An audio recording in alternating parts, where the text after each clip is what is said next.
প্রিয় শিক্ষার্থীরা আসসালামু আলাইকুম। আশা করি সবাই ভালো আছো। আজকে চলে আসলাম আরেকটি নতুন পর্বে। এই পর্বে আলোচনা করব অনুসরণী 1.5-এর 6 ও 7 নম্বর অঙ্ক নিয়ে।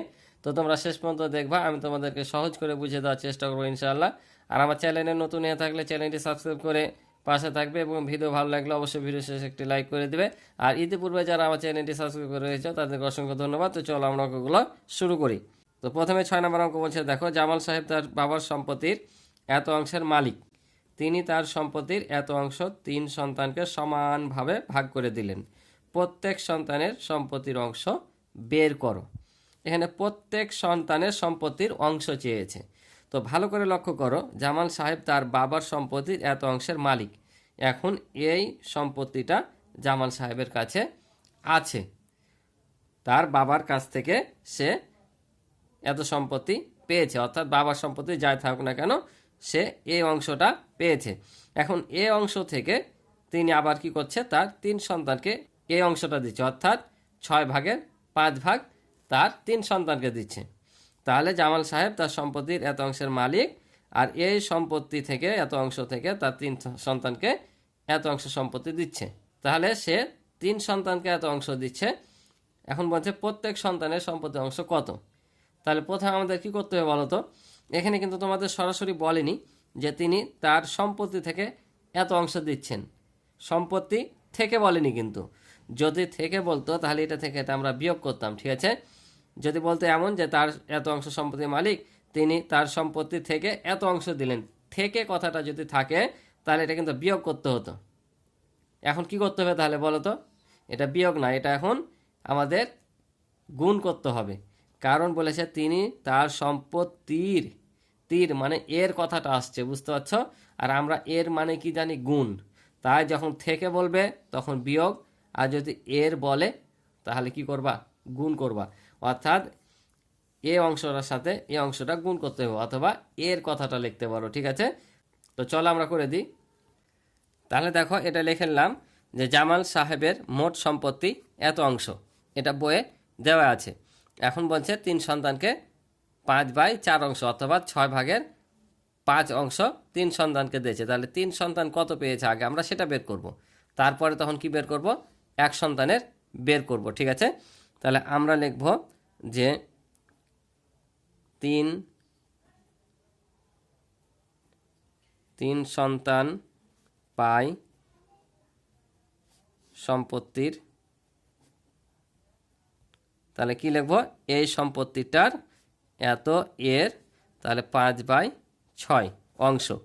কারণ আমি বললাম কি, যদি থেকে বলতো তাহলে এটা থেকে এটা বিয়োগ করতাম, কিন্তু এর বলেছে সম্পত্তির, অর্থাৎ এর কথাটা আসছে।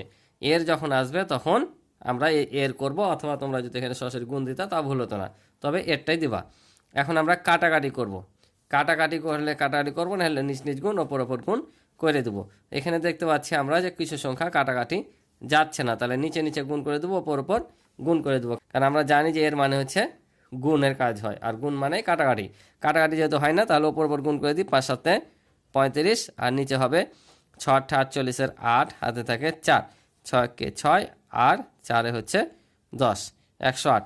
তাহলে এত অংশ 3 সন্তান পায়। তাহলে এখন বলো তো, এত অংশ যদি 3 সন্তান পায় তাহলে এক সন্তান কত পাবে, কম পাবে না বেশি পাবে? কম পাবে না।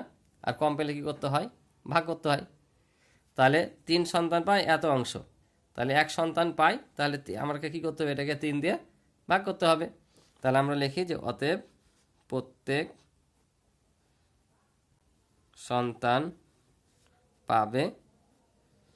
তাহলে আমরা এটাকে 3 দ্বারা কি করব, ভাগ করব এত অংশ। তাহলে এখন আমরা কি করব, এই ভাগটাকে গুণ করে দেবো। কারণ আমরা জানি যখন ভাগ থাকে তখন গুণ করতে হয়, আর গুণ করলে কি হয়, ভগ্নাংশটা উল্টে যায়, লবটা হয়ে যায় হর, হরটা হয়ে যায় গুণ।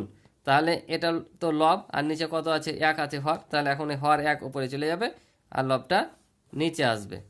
এখন আমরা কাটাকাটি করব, কাটাকাটি হলে করব, আর নাহলে ওপর ওপর গুণ নিচ নিচ গুণ করে দেবো।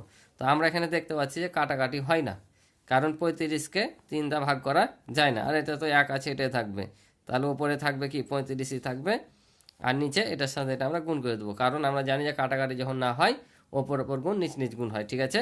তাহলে এটা 3 8 কত হবে 24, 24-এর 4, হাত থাকে 2, শূন্যর সাথে 3 গুণ করলে কী হবে 0 হবে, আর হাতে 2 যোগ করলে শূন্যের সাথে 2 হবে। আবার এখানে 3 একে 3, এত অংশ।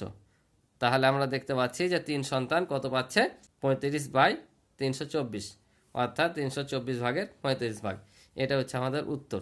আশা করি তোমরা বুঝেছ। এবার 7 নাম্বারটা দেখো, বলছে 2টি ভগ্নাংশের গুণফল এত, একটি ভগ্নাংশ এত হলে অপর ভগ্নাংশটি নির্ণয় করো। এখানে একটা সূত্র আছে যে অপর ভগ্নাংশ নির্ণয়ের, যে অপর ভগ্নাংশ সমান হচ্ছে 2টি ভগ্নাংশের গুণফল ভাগ হচ্ছে একটি ভগ্নাংশ। অর্থাৎ যখন এখানে 2টি ভগ্নাংশের গুণফল দেওয়া থাকবে আর একটি ভগ্নাংশ দেওয়া থাকবে, তখন অপর ভগ্নাংশ যখন আমরা নির্ণয় করব, এই একটি ভগ্নাংশ দ্বারা 2টি ভগ্নাংশের গুণফলকে ভাগ করব। বুঝতে পারছো কি বললাম? অপর ভগ্নাংশ যদি চাই আর 2টি ভগ্নাংশের গুণফল দেওয়া থাকে, তাহলে একটি ভগ্নাংশ দ্বারা ভাগ করব। যদি অপর ভগ্নাংশ দেওয়া থাকে, একটি ভগ্নাংশ চাই, তাও তোমার অপর ভগ্নাংশ দ্বারা এটাকে ভাগ করব। অর্থাৎ একটি ভগ্নাংশ আর অপর ভগ্নাংশ যেটাই চাক না কেন, আর 2টা ভগ্নাংশের যদি গুণফল দেওয়া থাকে তাহলে ভাগ করব, ঠিক আছে। আর যদি কোনো অঙ্কে দেখো 2টি ভগ্নাংশের ভাগফল দেওয়া আছে, একটি সংখ্যা দেওয়া আছে, অপর সংখ্যা চেয়েছে, তখন এই 2টি ভগ্নাংশের ভাগফলকে একটি সংখ্যা দ্বারা গুণ করবা। বুঝতে পারছো? এক কথায় যদি 2টি ভগ্নাংশের গুণফল থাকে, তাহলে একটি ভগ্নাংশ দ্বারা ভাগ করে অপর ভগ্নাংশ নির্ণয় করবা। আর যদি 2টি ভগ্নাংশের ভাগফল দেওয়া থাকে, তাহলে একটি ভগ্নাংশ দ্বারা গুণ করে অপর ভগ্নাংশ নির্ণয় করো। বুঝতে পারছো? গুণফল থাকলে ভাগ, ভাগফল থাকলে একটি সংখ্যা দ্বারা গুণ। আশা করি বুঝতে পেরেছো। তো চলো আমরা অঙ্কটা করি। তাহলে দেখো এখানে লিখে নিলাম যেগুলো দেওয়া আছে তথ্যগুলো, যে দেওয়া আছে 2টি ভগ্নাংশের গুণফল, তাহলে যেটা দেওয়া আছে সেটা লিখলাম যে 48/1/8 এবং একটি ভগ্নাংশ 1/13/32, ঠিক আছে। তাহলে এখন আমরা কি লিখব? আমাদের কি মান বের করতে হবে? অপর ভগ্নাংশের মান। তাহলে লিখব অপর ভগ্নাংশ, অতএব অপর ভগ্নাংশ সমান 2টি ভগ্নাংশের গুণফল। তাহলে কি করব বললাম? একটি ভগ্নাংশ দিয়ে ভাগ করব, তাহলে ভাগ একটি ভগ্নাংশ। বুঝতে পারছ? তাহলে অপর ভগ্নাংশ সমান 2টি ভগ্নাংশের গুণফল ভাগ একটি ভগ্নাংশ। যদি তোমার এখানে একটি ভগ্নাংশ চাইতো, তাহলে আমরা অপর ভগ্নাংশ দিয়ে ভাগ করতাম, ঠিক আছে। অর্থাৎ যেটা চাইবে আর বই যেটা দেওয়া থাকবে সেটা দিয়ে ভাগ করবা। যেহেতু এখানে আমাদের অপর ভগ্নাংশ চেয়েছে, তাই 2টি ভগ্নাংশের গুণফলকে একটি ভগ্নাংশ দ্বারা ভাগ করে দিলাম, ঠিক আছে। আর এখানে যদি ভাগফল দেওয়া থাকতো, তাহলে কি করতে হতো বললাম? গুণ করতে হতো, ঠিক আছে। যেহেতু গুণফল দেওয়া আছে তাই ভাগ করতে হবে, তাই ভাগ করলাম, ঠিক আছে। তাহলে এখানে আমরা এখন মান বসাই।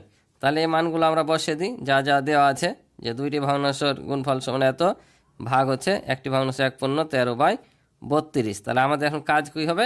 আগে মিশ্র ভগ্নাংশকে অপরকৃত করে নেওয়া। তাহলে আমরা যদি অপরকৃত ভগ্নাংশে প্রকাশ করে রেখে, তাহলে কি হবে দেখো, 8 8 64। তো এই এক তো আমাদের যোগ করতে হবে, তো এখনই যোগ করে দিই। 8 8 64 আর একে কত হয় 65, 65 5, হাতে থাকে 6, 4 8 32 আর 6 হচ্ছে 38, 385 পেলাম, ঠিক আছে।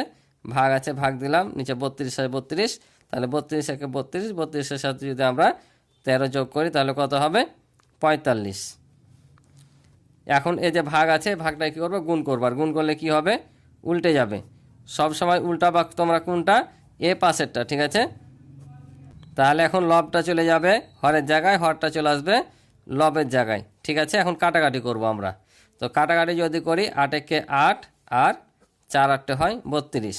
এখন আমরা দেখি এটার সাথে এটা কাটাকাটি যায় কিনা।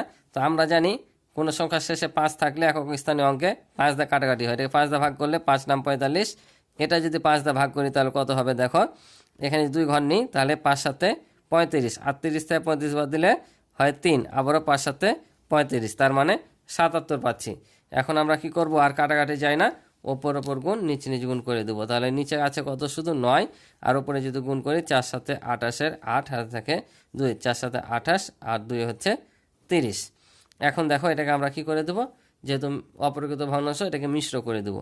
তো মিশ্র যদি করি কত হবে দেখো, 3 নাম 27, বাদ দিলে নামবে 3, যেহেতু 1 10 ধার নিলাম, 10 থেকে 7 বাদ দিলে 3, এখানে 1 ধার দিলে পরিশোধ করে দিলে 3, 3 থেকে 3 বাদ দিলে 0, 8 নামবে। আবারও দেখো 4 নাম হয় 36, তাহলে এটা থেকে বাদ দিলে 2, তাহলে এই 2টা চলে আসবে কোথায়? এ দুটো আসবে এখানে আর 9টা আসবে এখানে। তাহলে আমরা যদি এখন এখানে বসে দিই তাহলে কত পেলাম, 34/2/9। তাহলে অপর ভগ্নাংশ কত, অপর ভগ্নাংশ হচ্ছে 34/2/9। এটা হবে আমাদের উত্তর। আশা করি বুঝেছো। তো আজকে এ পর্যন্ত ছিল এই পর্বের অঙ্ক। ক্লাসটি ভালো লেগে থাকলে অবশ্যই ভিডিওতে একটি লাইক করে দিবে, আর তোমাদের মতামতগুলো অবশ্যই জানাবা। তোমাদের যদি কোনো সমস্যা থাকে সেটাও তোমরা জানাতে পারো।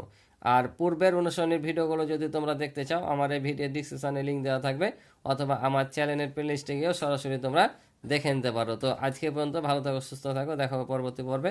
আল্লাহ হাফেজ।